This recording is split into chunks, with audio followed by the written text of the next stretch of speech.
Hello students, आज हम लोग नया चैप्टर स्टार्ट करेंगे जिसका नाम है इन्वायरमेंटल इश्यूज। ये लास्ट चैप्टर है हमारे 12th सिलेबस का।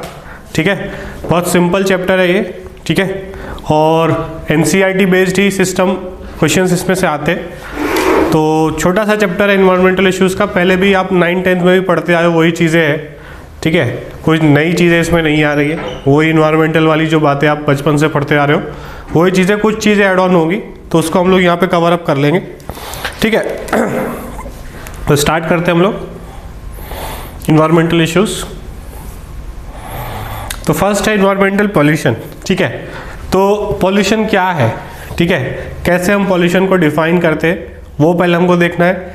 कितने टाइप्स के पॉल्यूशन है, ठीक है, और किसी भी चीज़ को पॉल्यूशन हम कैसे बोल सकते हैं वो हमको देखना है। ठीक है, और उसके फिर क्या सॉल्यूशंस है हमारे पास, ठीक है, वो हमको देखना है। तो मेजरली ये सारी चीज़ें हम लोग यहाँ कवर करेंगे।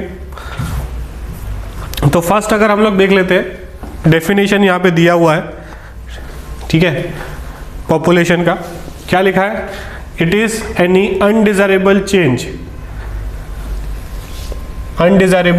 चेंज इन फिजिकल, केमिकल और biological characteristic of air, land, water और सॉइल। ठीक है, जो अनडिजायरेबल चेंज होता है इनमें से किसी में, एयर में, लैंड में, वाटर में और सॉइल में, उसे हम पॉल्यूशन बोलेंगे। ठीक है, पॉल्यूटेंट्स, जो भी चीज़ें, जो भी एजेंट्स पॉल्यूशन कॉज करते हैं उसको हम पॉल्यूटेंट्स बोलते हैं। Human population explosion increases demand for food, water, home, electricity, it leads to pollution. ठीक है, और पॉल्यूशन जो है वो ह्यूमन की वजह से ही होता है। ठीक है, और किसी की वजह से पॉल्यूशन नहीं हो रहा, ह्यूमन की वजह से हो रहा है, क्योंकि ह्यूमन का पॉपुलेशन जो है वो बहुत ज़्यादा हुआ है, पॉपुलेशन एक्सप्लोजन हुआ है। तो वो अब सिस्टम हम संभाल नहीं पा रहे हैं, जितनी ज़्यादा डिमांड है चीज़ों की उतना हम कंस्ट्रक्टिव वे में नहीं बना पा रहे हैं। ठीक है, और हम पॉपुलेशन बढ़ रहा है, उसी हिसाब से पॉल्यूशन भी बढ़ रहा है। ठीक है, हमको कुछ ऐसी चीज़ें करनी पड़ेंगी, जैसे कि एग्जांपल है कि हमें फ्यूल्स जो है, जैसे हम पेट्रोल डीजल को यूज़ करते हैं, उससे हमको इलेक्ट्रिक कार्स की तरफ मूव करना पड़ेगा। ठीक है, तो अभी धीरे धीरे वो हो रहा है, बहुत सारी कंट्रीज़ में हो चुका है, इंडिया में भी स्टार्ट नहीं हुआ है। ठीक है, तो कहीं ना कहीं हमको उस सारी चीज़ों को कम करना पड़ेगा अगर हम इस रेस को, इस पॉपुलेशन को आगे ले जाना चाहते हैं। नहीं तो धीरे धीरे ये अर्थ जो है वो रहने लायक नहीं बचेगी। The government of India is pass the environmental protection act 1980। ये क्वेश्चन आता है कि इन्वायरमेंटल प्रोटेक्शन एक्ट कब बना था। ठीक है, तो वो हमको याद रखना है, 1986, to control environmental pollution and protect and improve the quality of our environment. ठीक है, तो ये क्वेश्चन आता है कि ये एक्ट कब बना था, ये क्वेश्चन आएगा, बाकी और उसमें से कुछ नहीं पूछा जाएगा। Air pollution and it's control. ठीक है, तो सबसे पहले हम लोग एयर पॉल्यूशन डिस्कस करेंगे, फिर आगे के पॉल्यूशन की बात करेंगे। कॉजेज ऑफ एयर पॉल्यूशन क्या क्या है? ठीक है, particulate gaseous air from smoke stacks of thermal power plants, smelters. ठीक है, बड़ी बड़ी फैक्ट्रीज है, थर्मल पावर प्लांट है, इस तरीके से आपने देखा होगा, निकलता है धुआं निकलता रहता है कंटिन्यूस, तो वहाँ से पार्टिकुलेट मैटर निकलता है।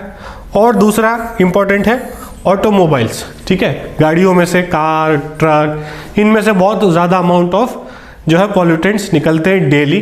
ठीक है, जैसे जैसे कंट्री डेवलप होती है, ज़्यादा से ज़्यादा लोग गाड़ियाँ खरीदते हैं, बाइक्स खरीदते हैं।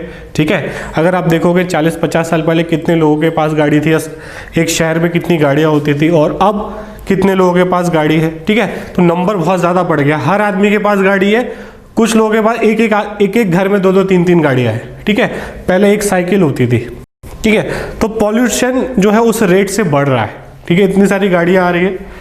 उसके बाद according to central pollution control board, जिसको हम CPCB बोलते हैं, particulate size of less than 2.5 micrometer in diameter, ठीक है, PM 2.5 हम इसे बोलेंगे, causes greatest harm to human health. ठीक है, तो अगर इससे छोटा है वो जो पॉल्यूटेंट का साइज है, जो पार्टिकुलेट का साइज है, वो PM 2.5 से छोटा है, तो वो सबसे ज़्यादा हार्मफुल है हमारे लिए।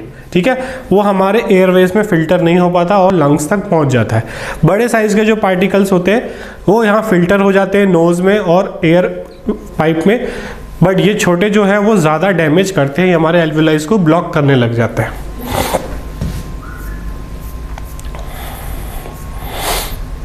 उसके बाद particulate cause respiratory problems, irritation, inflammation and damage to lungs and premature death. ठीक है, तो अल्टीमेटली ये लंग्स को डैमेज पहुंचाने वाले हैं।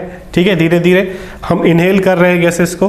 ठीक है, तो और फिर लंग्स में जो है प्रॉब्लम क्रिएट करेंगे। यहाँ पर एक एग्जांपल दिया हुआ है, जैसे ये एक हेल्दियर लंग है। ठीक है, और ये जो है lung of a person staying in Delhi. ठीक है, तो आप देख सकते हो कि ये नॉर्मल लंग्स में भी कितना ज़्यादा डैमेज हुआ एज कंपेयर टू दिस। ठीक है, तो ये पूरा पॉल्यूटेंट यहाँ इकट्ठा हो गया, जिसकी वजह से लंग्स जो है अपना 100% कैपेसिटी से काम नहीं करेगा, ऑक्सीजन की कमी होने लगेगी बॉडी के अंदर, और फिर धीरे धीरे ऑर्गन फेल होने लगेंगे। ठीक है, दूसरा एग्जांपल यहाँ पे दिया हुआ है, प्रोग्रेशन ऑफ ओजोन डैमेज। ठीक है, ये वाटरमेलन्स के लीव्स हैं, सारे वाटरमेलन के लीव है। अब देखोगे यहाँ पर ओजोन डिप्लीशन नहीं हुआ है, तो लीव्स एकदम नॉर्मल है। अब जैसे जैसे ओजोन डिप्लीट होता जा रहा है, इसको देखो आप, और यहाँ और ज़्यादा ख़राब हो गए लीव्स, और धीरे धीरे जो है इस पे पहुँच, देखो आप पूरी तरीके से लीव जो है पूरी तरीके से डैमेज हो गए, पूरा क्लोरोफिल जो है वो ऑक्सीडाइज हो चुका है यहाँ पर। ठीक है, तो अगर ओजोन डैमेज हो जाता है, ठीक है, जो हमको पता है कि क्लोरोफ्लोरोकार्बन जो है CFC रिलीज होते हैं AC में से, फ्रिज में से, वो जो है ओजोन को डिप्लीट करते हैं। तो अगर वो डिप्लीट हो जाएगा तो अल्टीमेटली रिजल्ट जो है वो प्लांट में दिखाई दे रहा है हमको। प्लांट डैमेज होंगे, प्रोडक्टिविटी कम होगी, तो सारे स्पीशीज पे इफेक्ट आने वाला है। अगर अर्थ का प्रोडक्टिविटी, क्योंकि खाना तो सबके पास डायरेक्टली और इनडायरेक्टली प्लांट से ही आने वाला है, वही प्रोड्यूसर्स है। अगर प्रोड्यूसर्स कम होंगे तो कंज्यूमर्स भी कम होने वाले हैं, उतना ज़्यादा लड़ाई होगा खाने के लिए, तो स्पीशीज जो है वो एक्सटिंक्ट इसकी वजह से भी हो सकती है। ठीक है, और एनिमल्स के केस में ओजोन की वजह से यूवी लाइट ज़्यादा, ओजोन डैमेज हुआ, ज़्यादा यूवी लाइट आएगा तो कैंसर्स बढ़ जाएंगे, स्किन कैंसर बढ़ सकता है। ठीक है, आईज डैमेज हो सकते हैं, तो प्रॉब्लम यहाँ पे भी आ सकती है। आगे चलते हम लोग।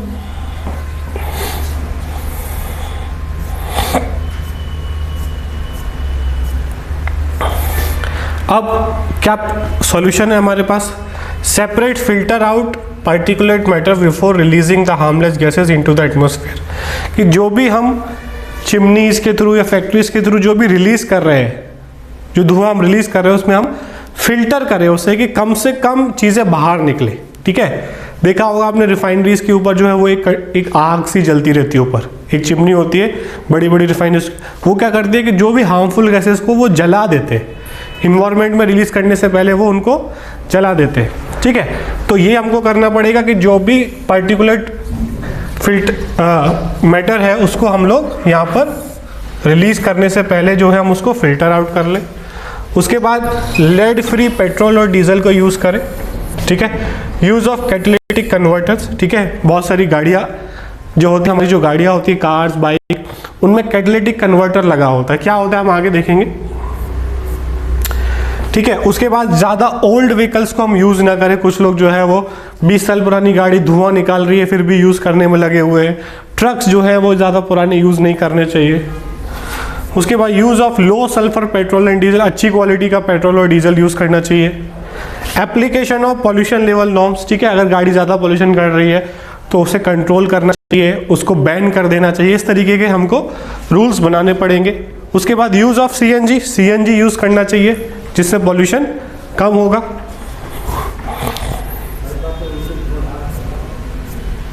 जैसे मैंने बताया कैटालिटिक कन्वर्टर्स, तो इसमें क्या होता है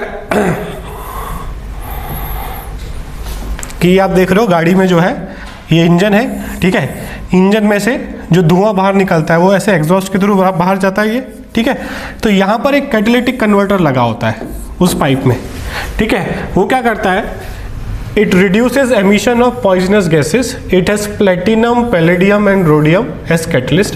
तो यहाँ पर ये कैटलिस्ट प्रेजेंट होते हैं। जब इंजन से जो कचरा इस पाइप में आता है, इस कैटलिस्ट के थ्रू पास होता है, तो ये क्या करता है, जो भी अनबर्न्ड हाइड्रोकार्बन उनको CO2 वाटर में कन्वर्ट कर देता है।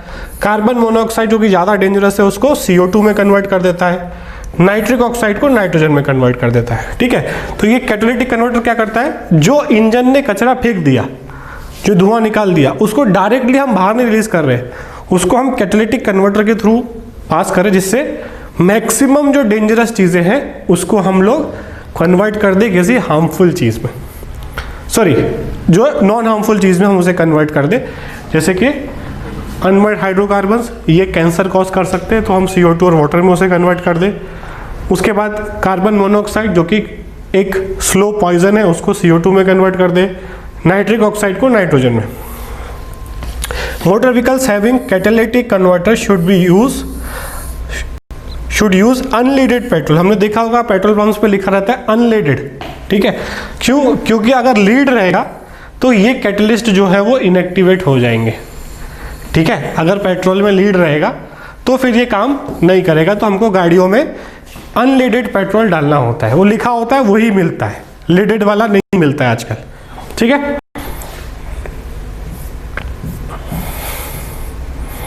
उसके बाद एडवांटेजेस ऑफ CNG। अब CNG यूज करने का क्या फायदा है? ठीक है, आजकल बहुत सारे लोग यूज कर रहे हैं CNG के जो पंप्स हैं वो बढ़ते जा रहे हैं, छोटी छोटी जगहों पर भी CNG पंप्स खुल रहे हैं। क्या क्या फायदे हैं? बेटर है, चीपर है देन पेट्रोल एंड डीजल। ठीक है, सस्ता है, इट बर्न्स ऑलमोस्ट कंप्लीटली, पूरी तरीके से ये बर्न हो जाता है। ठीक है, कुछ भी वेस्ट नहीं बचता, एनवायरनमेंट में कुछ वेस्ट रिलीज नहीं करता है। It can not be siphoned off by thieves and adulterated. ठीक है, उसको इजीली चोरी नहीं किया जा सकता।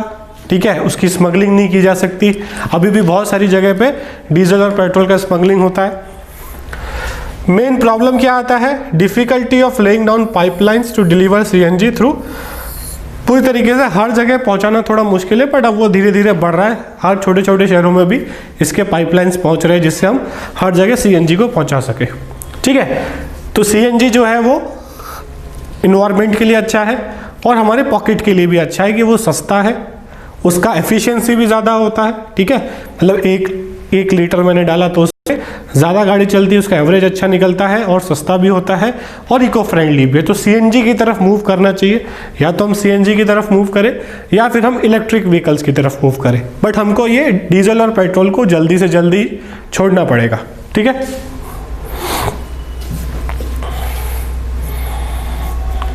उसके बाद अब जो बड़ी बड़ी फैक्ट्रीज होती है, ठीक है, बड़ी बड़ी फैक्ट्रीज में से जो धुआं निकलता है, ठीक है, उसको वो क्या करते हैं, एक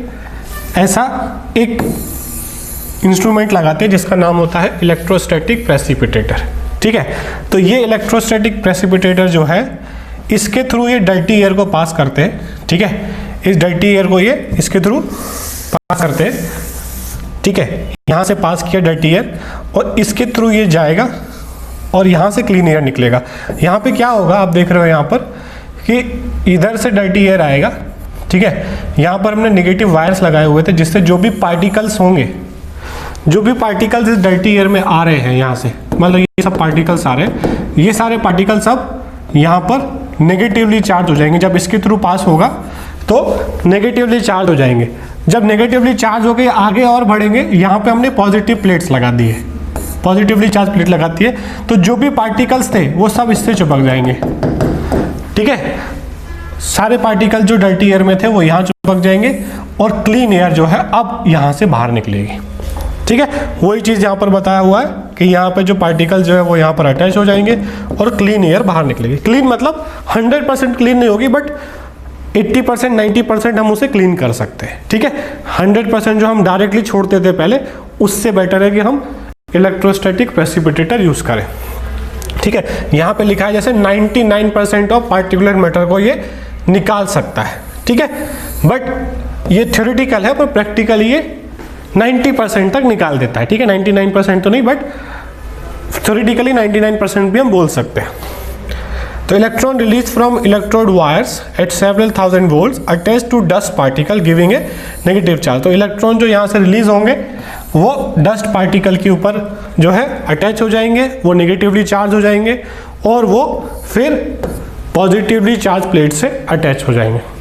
ठीक है, समझ गए ये? तो ये हो गया हमारा electrostatic precipitator. Scrubber removes gases like SO2 in this the exhaust is pass through a spray of water और लाइम। यहाँ पे दूसरा है वाटर और लाइम का स्प्रे होता है यहाँ पर, ठीक है, वाटर या लाइम का स्प्रे होता है जिससे SO2 जैसी गैसेस को हम वहाँ पर रिमूव कर सकते हैं।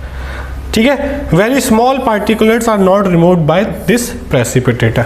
बहुत छोटे जो पार्टिकल्स होते हैं वो इसके थ्रू रिमूव नहीं हो पाते, बट मीडियम और लार्ज साइज के जो है वो आराम से रिमूव हो जाते हैं। ठीक है, तो ये हो गया हमारा, यहाँ पर हमने देख लिया कि कैसे ये एक डर्टी एयर जो है वो यहाँ पर क्लीन हो रही है। ठीक है, पहले नेगेटिवली चार्ज हुए, फिर नेगेटिवली चार्ज होने से पॉजिटिव चार्ज अरेंज हो गए और क्लीन एयर जो है वो बाहर निकल गया। उसके बाद आता है हमारा नेक्स्ट नॉइज पॉल्यूशन। ये भी बहुत जो है बड़ा सीरियस इशू बनता जा रहा है इंडिया में, नॉइज पॉल्यूशन। ठीक है, तो noise is undesired high level of sound in India. Air prevention and control of pollution act 1981, ये याद रखना है कि कब पास हुआ था, 1981 में नॉइज पॉल्यूशन एक्ट जो है वो पास हुआ, वाज अमेंडेड। ठीक है, पास हुआ 1981 में, फिर उसे थोड़ा मॉडिफाई किया गया 1987 में। ठीक है, to include noise as an air pollution. तो 1981 में पॉल्यूशन कंट्रोल एक्ट तो बना था, बट उसमें नॉइज को पॉल्यूशन नहीं माना गया था। फिर 1987 में नॉइज को भी एज ए पॉल्यूशन माना गया। ठीक है, तो ये पूछा जा सकता है कि कब अमेंड हुआ ये एक्ट, पॉल्यूशन एक्ट, जिसमें नॉइज को इंट्रोड्यूस किया गया एज ए पॉल्यूटेंट। सोर्सेज पता है सबको, म्यूजिक इंस्ट्रूमेंट है, लाउड स्पीकर, क्रैकर्स, इंडस्ट्रीज, ठीक है, motor vehicles.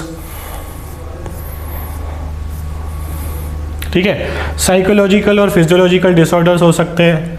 Sound level above 150 dB decibels generated by take off of a jet plane में डैमेज ईयर ड्रम्स। ठीक है, chronic exposure to relatively lower noise में damage hearing abilities to human. ठीक है, तो problems हो सकती है। ठीक है, sleeplessness, increase heart beat, breathing problem, stress हो सकता है। ठीक है, पूरी तरीके से इंसान फ्रेश फील नहीं करेगा।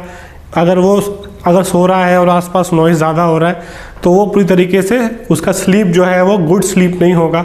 ठीक है, तो वो इरिटेटेड रह सकता है नेक्स्ट डे, वो कंटिन्यूसली ये रहेगा तो उसको कुछ डिसऑर्डर्स भी डेवलप हो सकते हैं। ठीक है, तो क्या करें कि ऐसे इंडस्ट्रीज में कुछ ऐसे केमिकल्स या ऐसे इंस्ट्रूमेंट हम जैसे करें साउंड एब्जॉर्ब जो कर ले। ठीक है, साउंड एब्जॉर्बर का यूज़ करें। ठीक है, उसके बाद हॉर्न फ्री जोन्स बनाए, हॉस्पिटल स्कूल के आसपास जो है वो हॉर्न बजाना अलाउड ना हो। बहुत सारी कंट्रीज़ में ऐसा है, अगर आप बजाते हो तो पब्लिक ही आपको पकड़ के मार देती है। ठीक है, अच्छे से पीट देती पब्लिक। अगर आपने हॉस्पिटल वाले जोन में या फिर स्कूल वाले जोन में, वहाँ मतलब बहुत सारे ऐसे कंट्रीज, मलेशिया है, थाईलैंड है, वहाँ आपको हॉर्न बजता ही नहीं सुनने को मिलेगा। ठीक है, हॉर्न ही नहीं बजाते लोग। जापान में हॉर्न नहीं बजाते वो लोग। अरे रेड लाइट पे खड़े हो, ठीक है, सब खड़े हैं, किसी को वहाँ तो रहना नहीं है ना। कोई तो ऐसा है नहीं कि नहीं मैं तो रेड लाइट पे रहूँगा शाम तक। अब इंडिया में क्या है, रेड लाइट ग्रीन हुई नहीं, पीछे से हॉर्न बना चालू। अरे भाई आगे वाला गाड़ी हटेगा, हॉर्न बजाने से तेज़ी से तो हटेगा नहीं, या तुम्हारे हॉर्न बजाने से वो गायब तो नहीं हो जाएगा। ज़बरदस्ती का जो हॉर्न बजाते हैं इंडियंस, ठीक है, वो अब ऐसे तो सुधर नहीं सकते बात से। ठीक है, लात से सुधरेंगे। ठीक है, तो क्या करो, या तो फाइन बना दो, गाड़ी जमा करा दो उसकी, ठीक है, या फिर उसका थोड़ा मरम्मत कर दो। यही प्रॉब्लम्स है। ठीक है, तो अगर हम लोग सेंसिबली ह्यूमन की तरह बिहेव करने लगे तो ये पॉल्यूशन, नॉइस पॉल्यूशन हम अपने आप ही ठीक कर सकते हैं। इसके लिए कोई ज़्यादा बड़ी चीज़ें करने की ज़रूरत नहीं है। ठीक है, लाउड स्पीकर बहुत बड़े प्रॉब्लम है। ठीक है, रिलीजियस एक्टिविटीज़ के लिए भी लाउड स्पीकर बहुत यूज़ होता है। तो भगवान जो है वो मन की बात सुन लेते हैं, उनको लाउड स्पीकर से सुनने की ज़रूरत नहीं है। ठीक है, तो ये भी कम होना चाहिए धीरे धीरे। अगर हम लोग साइंस पढ़ रहे हैं तो साइंस भी पढ़ रहे हैं, रिलीजन भी समझ रहे हैं, तो हमको लाउड स्पीकर से उसको बजाने की ज़रूरत नहीं।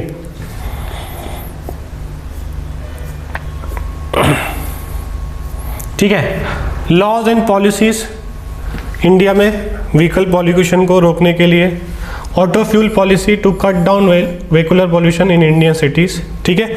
यूरो 2 नॉर्म्स है, ठीक है। Control sulphur content at 350 ppm in diesel and 150 ppm petrol, इससे ज़्यादा सल्फर नहीं होना चाहिए डीजल और पेट्रोल में। ये यूरो 2 नॉर्म्स है। जैसे इंडिया में आते हैं ना BS4, आजकल BS6 चल रहा है, ठीक है।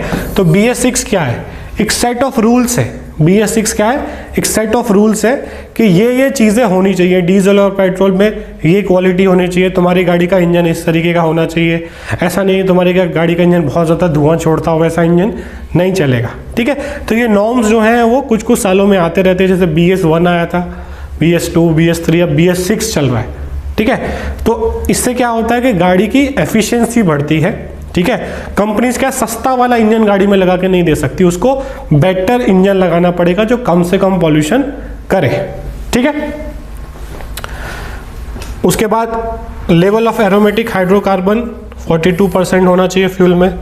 Reduce sulphur to 50 ppm in petrol and diesel and bring down the level to 35%, ठीक है। और अपग्रेड करें इंजन्स को, ठीक है। बेटर इंजन्स लेकर आए जो कम से कम पॉल्यूशन करे, ठीक है। तो यहाँ तक रखते हैं इस लेक्चर में, ठीक है। इस लेक्चर में हम लोग यहाँ तक रखते हैं। ये हमारा कंप्लीट हो गया एयर पोल्यूशन। फिर इसके आगे हम लोग वाटर पोल्यूशन नेक्स्ट लेक्चर में स्टार्ट करेंगे, ठीक है। Thank you.